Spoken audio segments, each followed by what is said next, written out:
about sampling here, which is done on the Söderfjärden fields.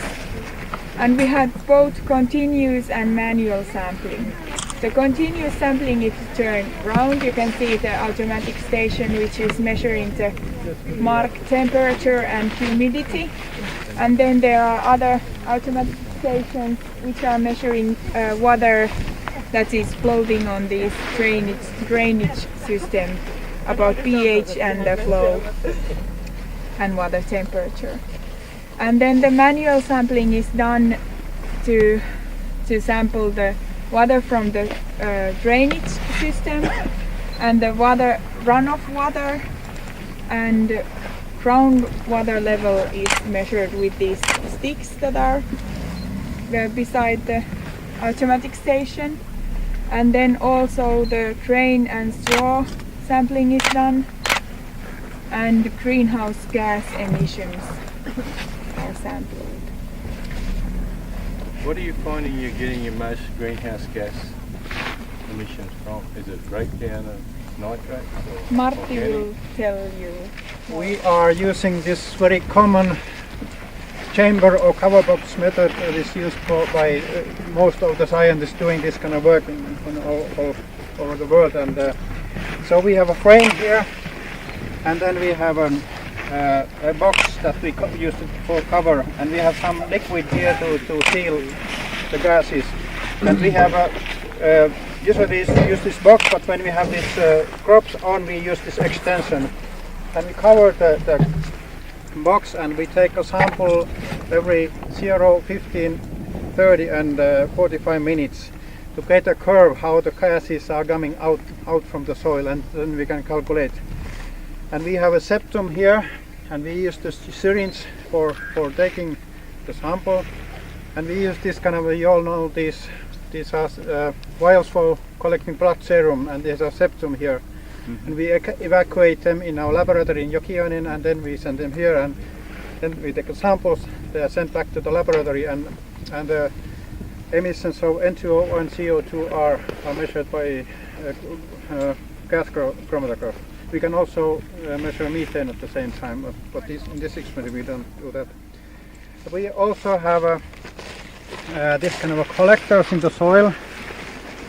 They are in the depth of 30, 50 and 70 centimeters to collect the gas sample from the soil with about the same system. And about the results so far, we have got quite high emissions from this. The emissions have been even 3 times higher than our highest emitting peat soils, and maybe the annual emissions is on mineral soil on grain field like this is about 8 kilograms, but from this field we can have got about 30 kilograms. So for a year. For a year. Yeah, we have been measuring this from October 2010. But we don't know the reason yet. You had a good question, so we don't know what is. Of course, we know that the N2O concentrations in the soil is in the plow layer is about the normal, but it's about 1000 ppm. But in the deeper layers, it's about 3000 ppm. So maybe that's one thing that to tell about the secret. Why? What are those gases? Sulfur, hydrogen sulfide? N2O. What gases are emitted? N2O, nitrous oxide, N2O. We are measuring N2O. Okay. So one reason may be that there's more mineralization of N as the soils are oxidized.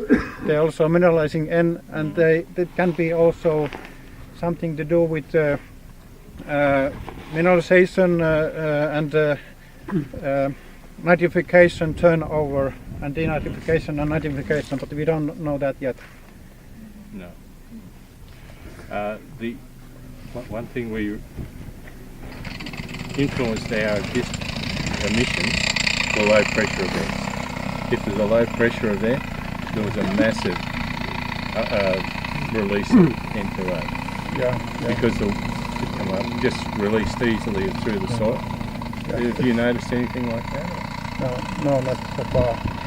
And we can also tell that these different treatments with the water table level have no effect so far. We have not seen not big effect on this. So please, what is the, let me say, practical objective for doing this monitoring? There were some results from somewhere else that there are higher N2O emissions from these soils, and that's the reason why we started to measure. And there's also quite high leaching of nitrate leaching, because usually the nitrate is leaching about 15 kilograms in Finland, but here it's about 50 kilograms. That's something also that's maybe not more nitrate. So is there anything they can do to limit the rate of emission?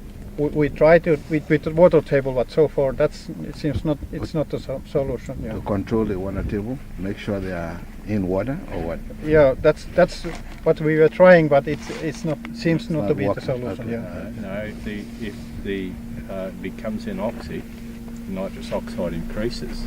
So you've got to be very careful with your water table manipulation. But because then you convert the nitrates to whatever, and they go off as nitrous oxide. Yeah. Of course, if we can decrease the unmineralization, then we will later get less gases. But the first thing would be that if we get higher water table, we get anoxic conditions, and then we get denitrification peaks. Why are you not monitoring hydrogen sulfide? Because it's also one of those greenhouse gases. I don't know. That's maybe we have to do that in the future. Okay. Just on our acid sulfate soils at home, they release 10 times more nitrous oxide than any other landscape. So that's, I guess, why you're doing it here too. Yeah. Okay. Trying to get a handle on how and why. And probably nitrous oxide much more dangerous than hydrogen sulfide. Yeah. Of course, nitrogen oxide and methane and CO2 are the three key. Okay. Yeah.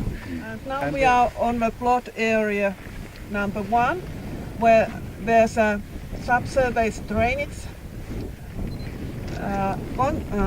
controlled subsurface drainage with additional water pumping. And on the next plot there's a controlled subsurface drainage without any pumping. And the third one is subsurface drainage, which is conventional in Finland. And here are results of manually taken water samples. And these samples have been taken from drainage pipes. Here's a total nitrogen, acidity and sulfate. And total nitrogen is very high also in drainage water. The concentration is between 15 to 35 milligrams per liter. And here are some results from the main ditch, which is very near the field, and the ditch is connected to sea, and in the ditch water the concentrations are below 10 milligrams per liter. And the same situation is with acidity and sulfate concentrations.